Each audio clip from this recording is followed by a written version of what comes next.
Hello again.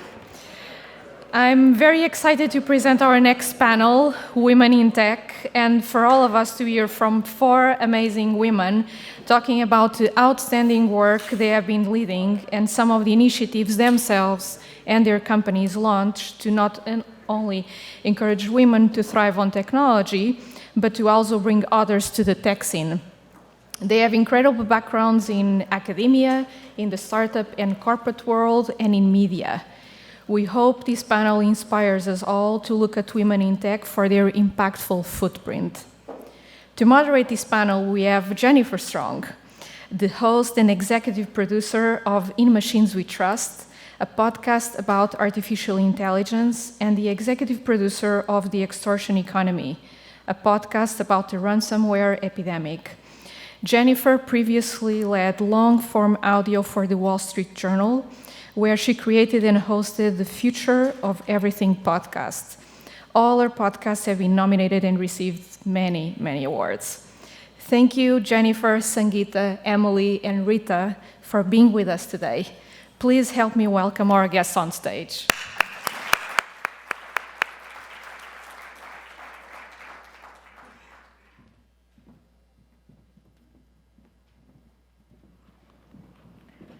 Hello, hello. Thank you, everybody. This is really nice to be here, and thank you for that beautiful welcome, Katarina. So why don't we start, I think, by just introducing ourselves a little bit further. Anyone want to go first? I can go first. So hi, everyone. Thank you for joining us today. I'm Rita Martins. I'm the head of FinTech partnerships at HSBC, which is UK bank, a big bank, global bank. And yeah, I'm really happy to be here today. Hi, everyone. My name is Emily Malina. I'm co-founder and president of Spoiler Alert. I'm also a graduate of the MBA program here at MIT Sloan and started the company right across the street. So it's great to be back on campus. Spoiler Alert's a software company. We work with large brands like Nestle, Kraft Heinz, Danone, and help them to sell and donate their excess inventory to discount retailers and nonprofits throughout the country, certainly to eliminate waste going to landfill, but also to increase top-line revenue and reduce costs for these companies. Excited to be here. Cool. Hi, I'm Sangeeta Bhatia. I'm on the faculty here at MIT. I'm also on the board of Vertex, and I'm a 6-time entrepreneur. All right, so a second introduction. How did each of you get to where you are? Let's talk about our journeys. So I started within the consulting world. So I have worked for Ernst & Young and Accenture before, always in the financial services.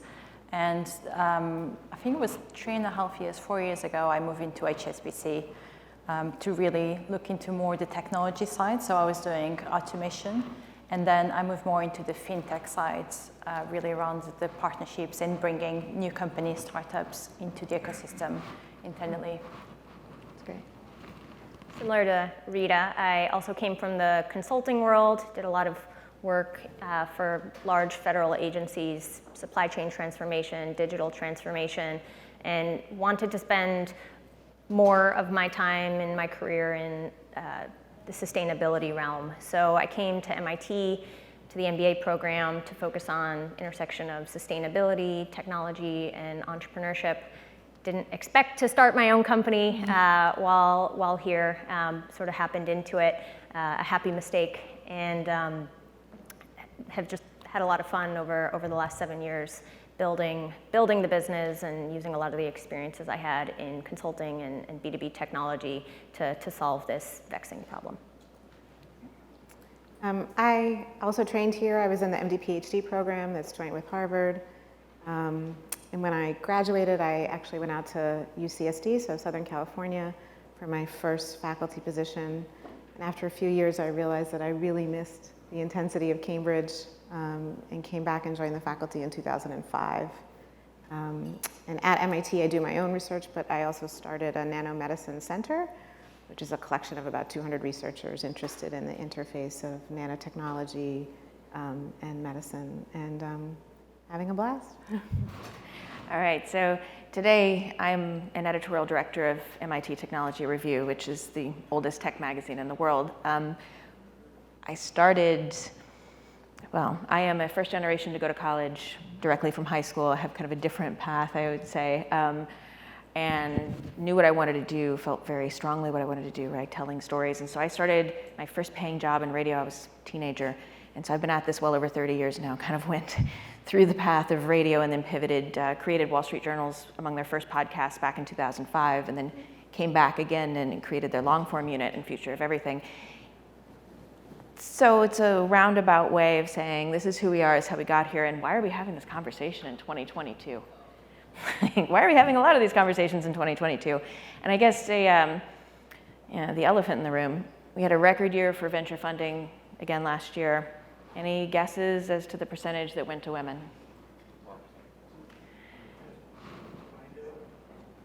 2%, if that's, so 98% did not go to women founders last year, which, fact check me, because this is just a number I saw, but if true, it's the worst in 7 years, 8 years, I don't know, a while. Not great stuff. And so we still have panels about women in tech and how we got here, and for kind of fun in the magazine coming up soon, spoiler alert, of a different sort. We are going to have a Men in Tech, kind of, an Onion type article, and be like, and have these folks face the questions that I face a lot, probably all of you have taken at some point. What role did gender play in the career you chose? Did you find it hard to get a mentor? Like, could you see yourself in the job you have now? Do you feel guilty, when you're away from home? Work-life balance. Yeah, how's your balance going? I should also say I'm the mother of 3 kids too. So I ask my high school daughter what she thinks about, balance. I don't know. Anyway, there's a reason why we're still having the conversation. So even if all of us would probably really be up here, prefer to be up here talking about our work and what we do and not our gender, it does matter. And so I would love to think about the ways we can make this really productive so that 5 years from now, 10 years from now, we don't still feel the need to have this conversation. So I would love to ask each of you, what are some things we can do to better support each other? Anybody want to go first? So I guess I can talk about some of the things that we have done at HSBC.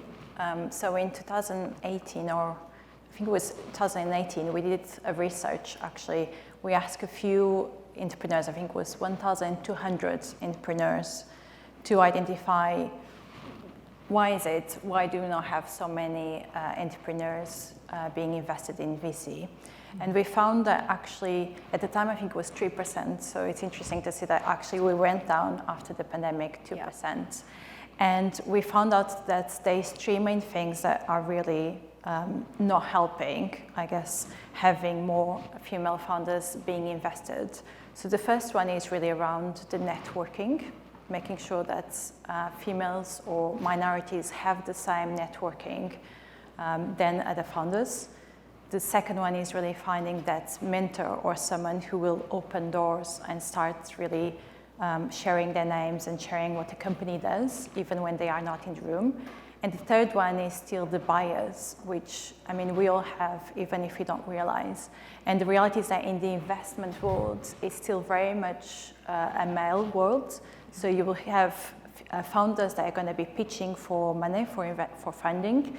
And on the other side, they will typically have male colleagues listening to the pitch. Now, the reality is that male and female, they approach pitching very different. So as a few examples, a female founder or female person will typically be much more about the team, and they will talk about we as a team, this is what we are doing, this is what we are achieving, while the male founder will typically talk much more about numbers, and they will talk much more about their achievements, so they say much more, I have done this. And the reality is that until you have on both sides much more diversity, you still have those bias, or you still have different ways of looking into the world, because if you have a male on both sides and they're both talking about numbers and they both talk about what they have achieved, it's a different conversation that you have a female on one side talking about the team and the vision for the products, and on the other side they are expecting to have conversation about numbers. And of course, I'm generalizing. Not everyone is like this, but it's just something that we have found to the report. So we have done a few things at HSBC. There's still a long way to go, and some have worked, some have not worked. We have done, so we do demo days every quarter, and last year we did a female founder demo day, in which they had not just the opportunity to present for HSBC, but also they had a meet and greet afterwards to really have that networking and starting them to meet other people. So they met the CFO, the CRO, and the investment team at HSBC. We also have a partnership with Albright, which is based in the UK, and we are helping female investors going through the program, where also we talk to them about what is investment, what they should be thinking when they pitch, and also opening again that networking and start getting them to connect a few different people. That's great. So maybe just to react to something that Jen said about why are we still talking about this? In many respects, that was the first question I had when this panel came up, because within my work, my team is 50% female or non-binary. Our leadership team is 50% female. And so in many respects, it feels like we've tackled this issue. But then I started thinking about the fact that I am the sole female founder in many, if not most, of my investors' portfolios. The first 5 years of our company, in the first couple rounds of institutional funding, we had not a single woman on the cap table, and I'm the only female member of our board. So clearly there are still issues within the entrepreneurial ecosystem, even though we've made a lot of headway within tech companies and startups themselves. In terms of how we can support, where I spend most of my time is within my own organization, so I can share a couple things that we've done to support women, and honestly, just diversity more and equity more generally within my company. First is, best way to hire and retain talent is to make sure that there's representation within the company, but also at the leadership level. So that's been something really important, making sure that diverse people are a part of the interviewing process. Candidates are really excited to see people that look like them or are different from them in the interview process, putting in a compensation framework that is rooted in data from the industry and eliminates a lot of bias that could be based on gender or age or other areas. And I think that's been a lot of why we've been able to achieve that 50%. A lot of the benefits that we put in place as well, like a generous parental leave policy, which is less common among smaller startups. So proud of the progress we've made, a lot more to be done, but encouraged that a lot of other startups our size and stage are making commitments along those lines as well. Yeah, hi. So I think that is a good question that you asked. Why are we still talking about this? I think for me, I'm kind of used to being the only woman in the room. I'm a woman engineer at MIT. I'm around, and I love my colleagues, but I'm often the only woman, the only minority, the only, right? I took a sabbatical in 2018 to run one of my startups. And I have to say it was like a whole new level of being the only, I was the only one pitching the room, and I was the only women professor I knew kind of going through this. So it really landed on me extra hard that year that the ecosystem, the 2% funding rate is a very real disconnect. For, the academy, MIT faculty is about 20%, right? So it's this whole step down when you get out there.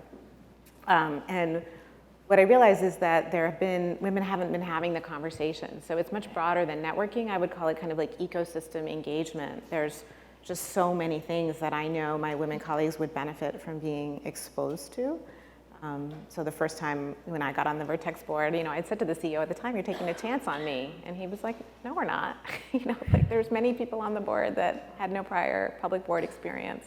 But let me tell you, the day I came on the board, second day, all of a sudden I was de-risked, and I started getting, more offers for board work. And the same for scientific advisory board work, and the same for co-founding companies with your colleagues. When VCs from the West Coast come to town and they have dinners in all the restaurants around here, like they're just the whole ecosystem just has not engaged the women faculty that I know. And so I think, we're at MIT, we need to hack it, right? And all of these things that you're hearing about are kind of experiments to sort of like accelerate that engagement. Yeah. I think about media.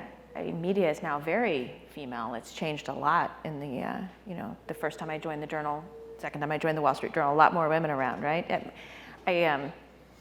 I worry sometimes that's because media doesn't have a business model and it's not really known for great pay. So I think we don't want to make this diverse by being the ones willing to do the work that others won't. We've done that long enough. So anyway, but to come back around to hiring, I see we have a question here actually about hiring. And this is great. I love seeing questions come in. From the last panel, they said they invest in people who sounded convincing and looked like leaders. So how do we help such people begin to invest in more diverse groups? And before we jumped, I just have to say that one of my projects last year for a podcast we make about artificial intelligence and machines we trust, we spent months digging into forms of AI used to support hiring, because it's meant to really dig into the diversity problem, right? And we tried to break different types of software. One was meant to look for your English proficiency. And so we tested it. We tested it with the researcher I was working with, the journalist, is from NYU, and she's German, and she was a little nervous. She's like, well, it's not my first language. She got a decent score, but then she just for fun spoke to it in German and got a great score. And we're like, English proficiency, it tested better in German. So her, one of the women in her lab is from China. She spoke to it in Mandarin and got an even better score. And so suddenly we're like very confused, and we reach back to the founder, who says, well, it's checking your vocal cadence and confidence. I was like, and giving a score, and because none of this stuff's regulated, right? It's like so many things. We're just sort of making it up as we go and doing the best we can, but we're sitting in this room going, this is the thing that's supposed to fix that other thing about the confidence and the people who sound convincing, and oh my gosh, we're going right back to where we started. Anyway, does anybody else have anything to say about that question there, about people sounding convincing, looking like leaders, and kind of how we get to where we're investing in diverse types? To go? Yeah, I was going to say, so I think from my own experience, I'm a professor, so I always go to the data.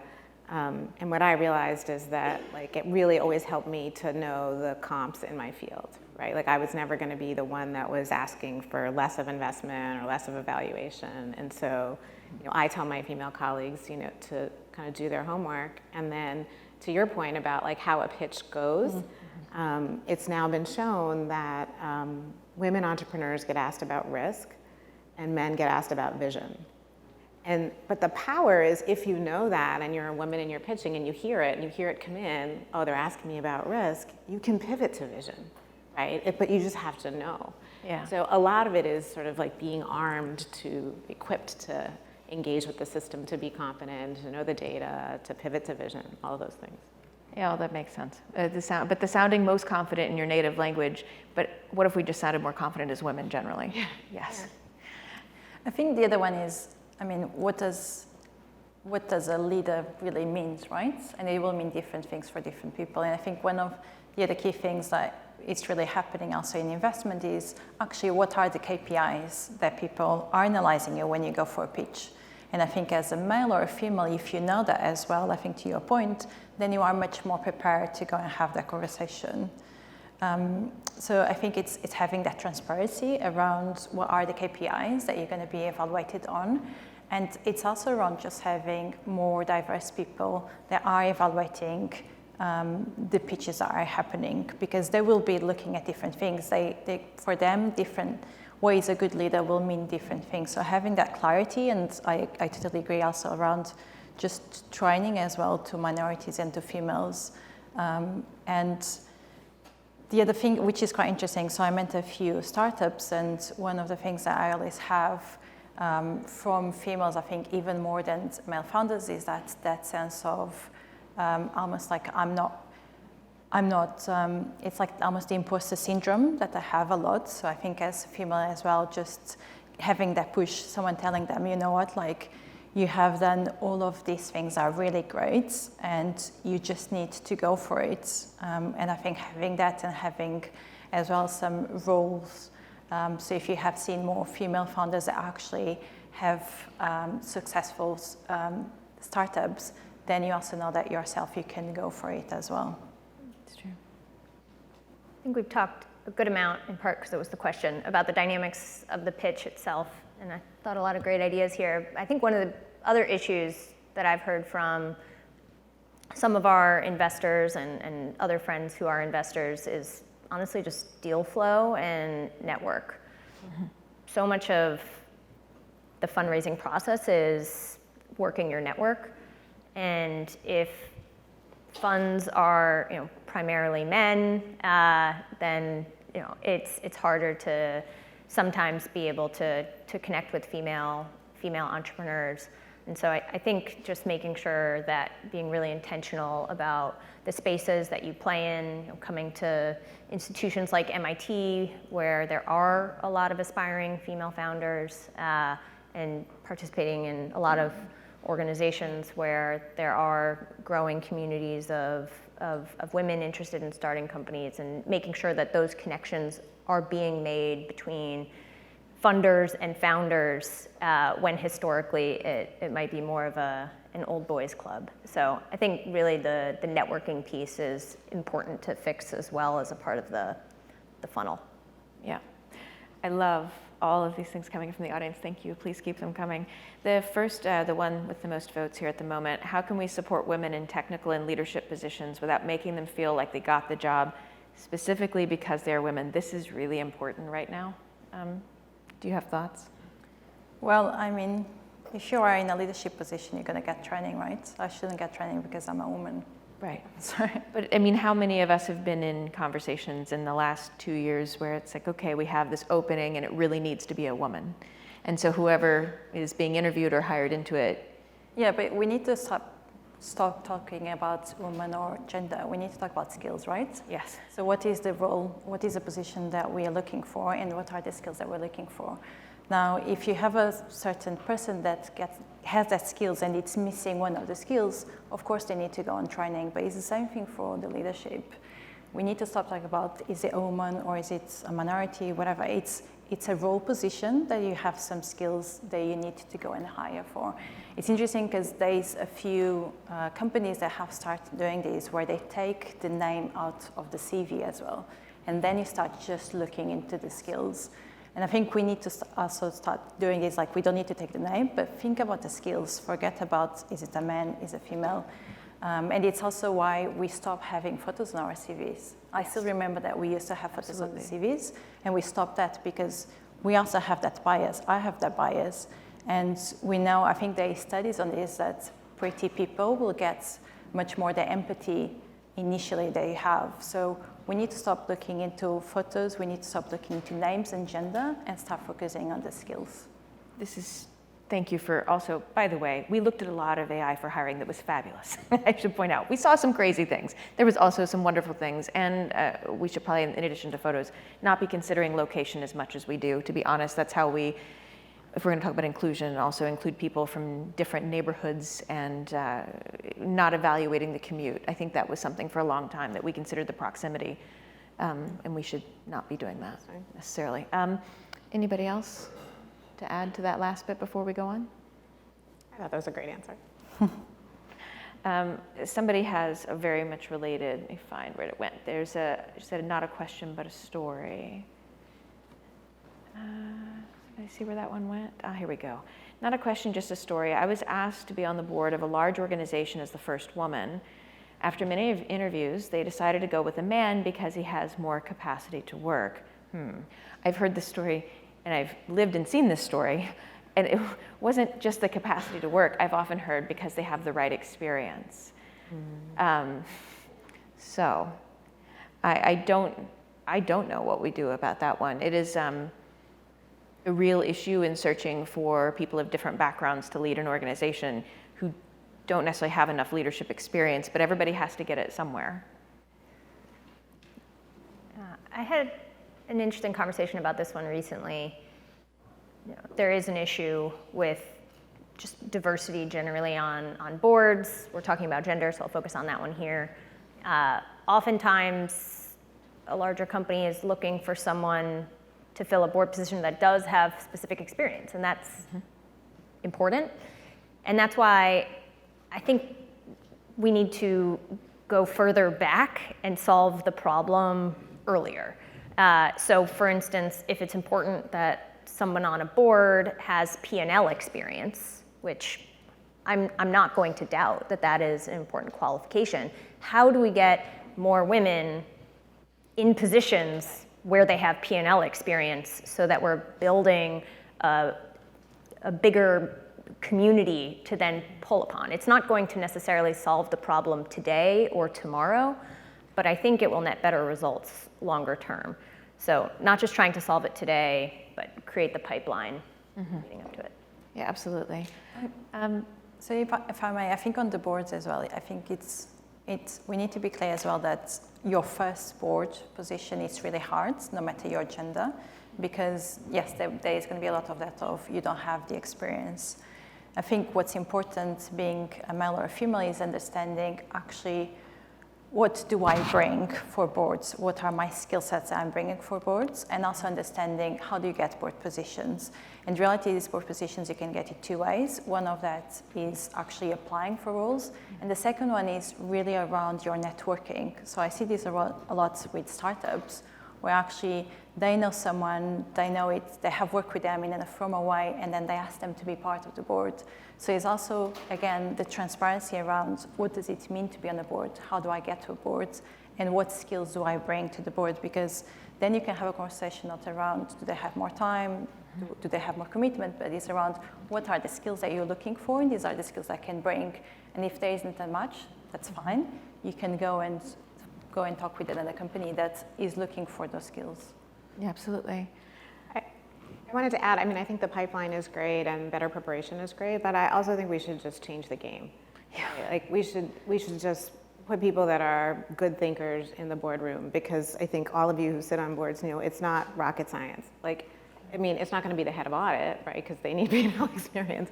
There's a lot of great thinkers that you need in a room to make decisions as a corporation, and we actually have to change our assumptions about how much experience someone needs to be in that room. And so I think through MIT, we started something called the Future Founder Initiative, working regionally with a bunch of folks around town. And we had a venture capital work stream, and the VCs in the work stream said, okay, we'll commit to diversifying our boardroom within the first 3 years of making the investment, by X amount in X years. And it turned out that it was great that they made that commitment. It was actually really hard for them to get a lot of people even to sign on to that, and the number was 30%.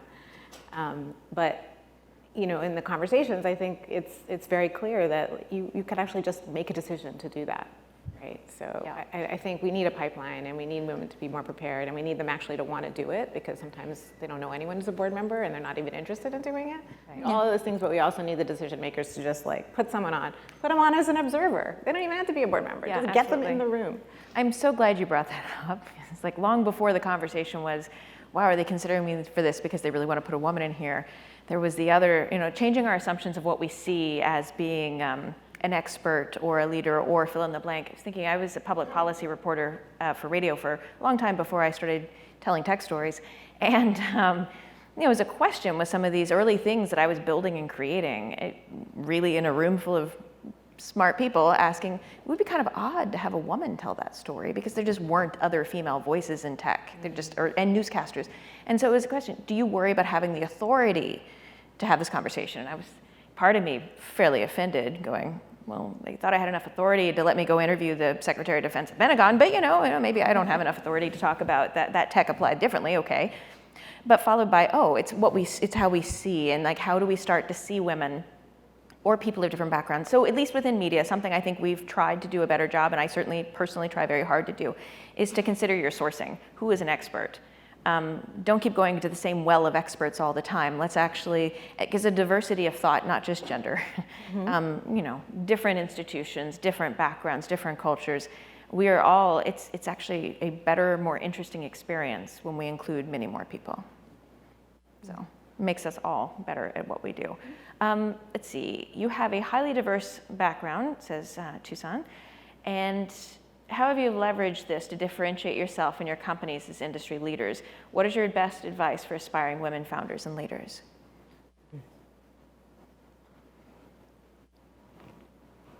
Anybody? I mean, differentiate, I don't know. Going back to the storytelling, what I made initially was considered very strange. It was very different, the way I was trying to do what you would do in radio, but apply it to a podcast. In other words, radio, everything had to be 30 seconds or 3 minutes, and then a podcast, you could talk for an hour and a half because there's no constraint of time. But what if we just made it smarter and shorter? It didn't assume somebody wanted to listen for an hour and a half, that they only had maybe 20 minutes of commute. So how could you make something curated and experiential in that way?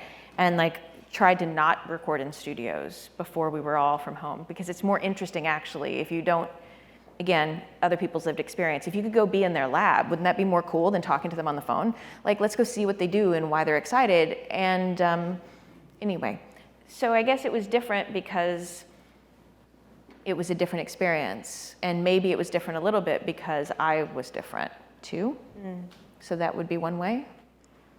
Yeah, I guess, so the way I navigated my career, I guess, it's really around my interests and also around my skills, but also what do I want to learn, right? So I started consulting very much because I like to solve problems and I like to always learn and do different things. So that's why I moved into consulting. And then while I was in consulting, technology, automation, and AI were really coming through it. So I wanted to learn more about it. So I went into HSBC. And then I started talking much more with startups, and I found that actually I really have this skill that I can translate technology into processes, which not so many people have. So I honestly never thought about being a woman and how I'm going to leverage it. I thought about what do I know now, what do I want to pursue, what do I want to learn, and how do I want to improve. Yeah. So I would say for any females, minorities, or even, male, just pursue the things that you want to learn more and really go in for your passion. So I have changed a few times companies, I have changed a few times technologies.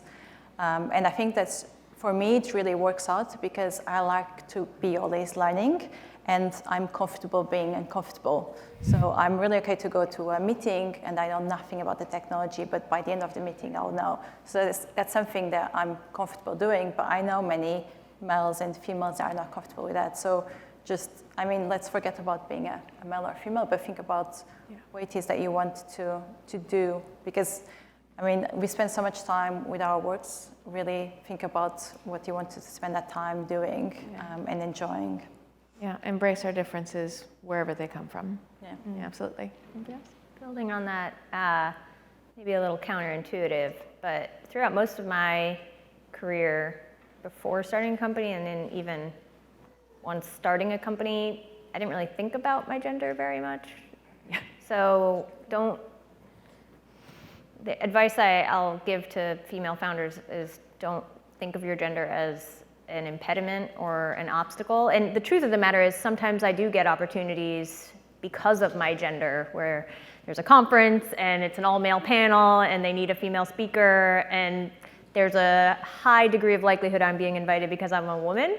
That's okay. It's still a really good experience for me in my own professional career. It's good visibility for my company. Seize it. And so I've started to think more recently about how my gender is an asset and how I can stand out in a pool of other founders that are, 80, 90% men, and how, more often than not, candidates are looking for companies that are diverse, companies are looking to partner with vendors that are more diverse. So try to sort of flip the script and think of it as an asset.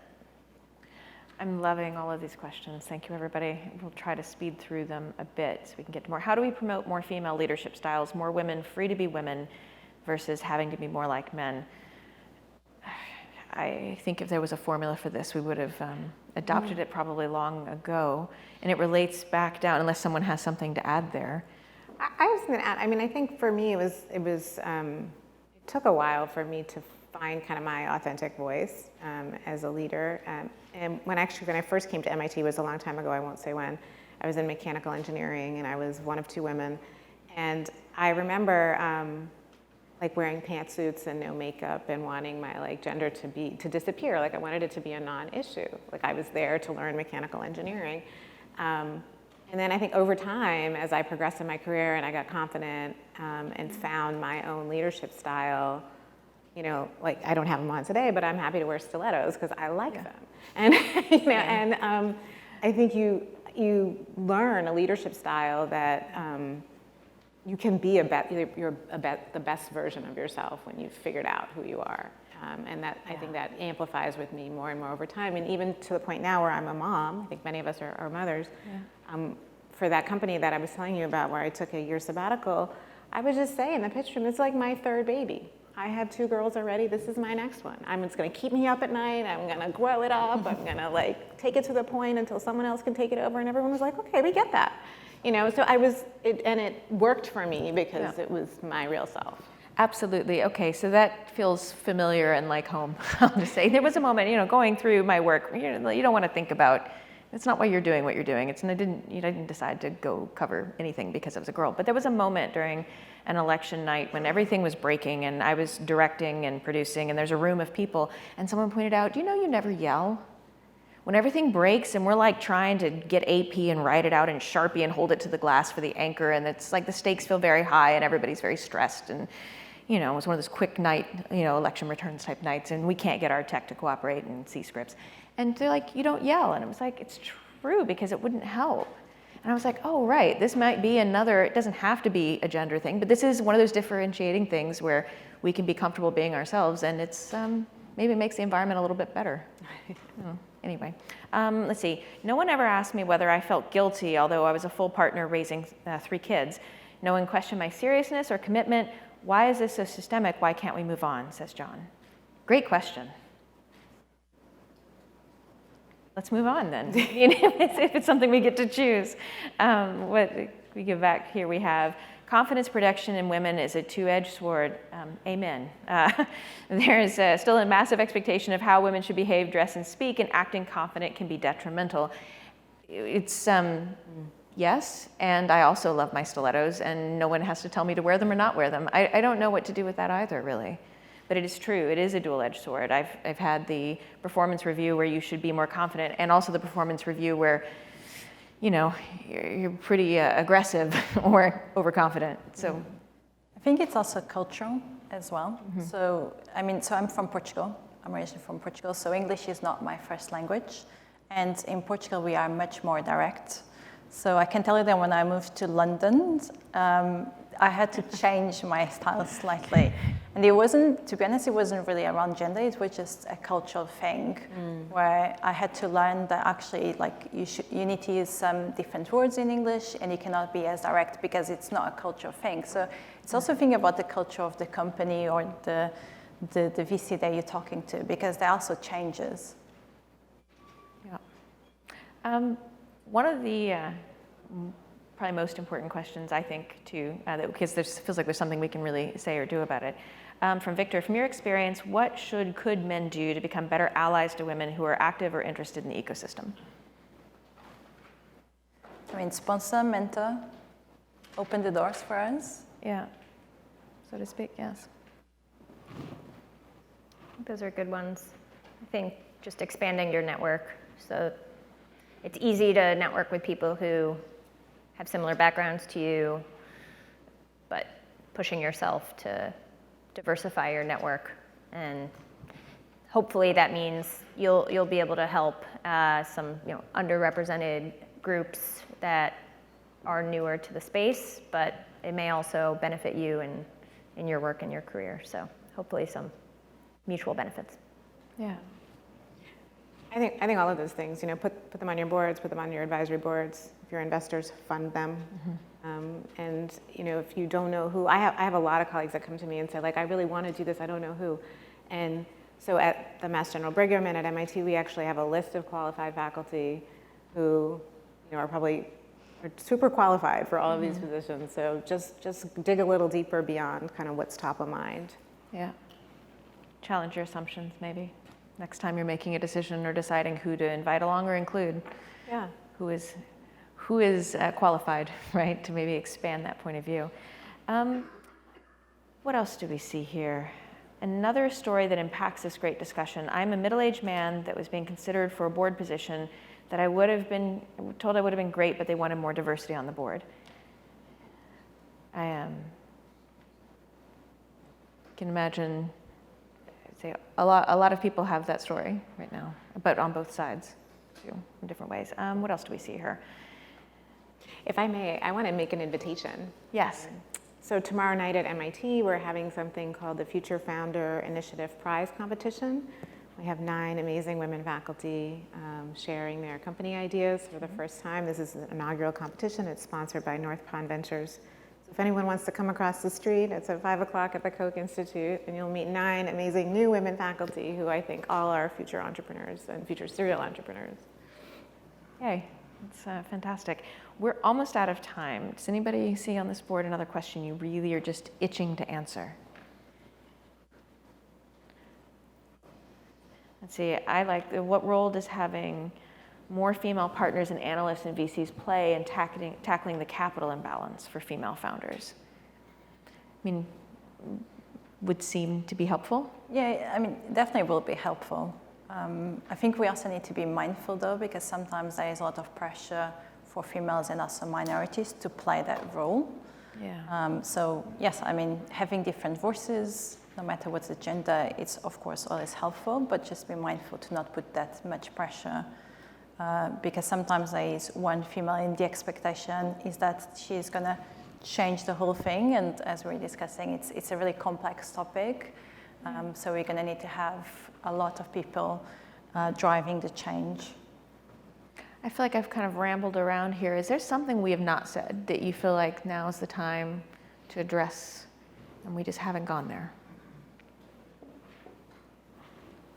It's been a good conversation. Appreciate all the questions. I really do. This has honestly been a lot of fun, which is not something I always say about women in tech panels. So thank you very much, everybody. Thank you to our panelists.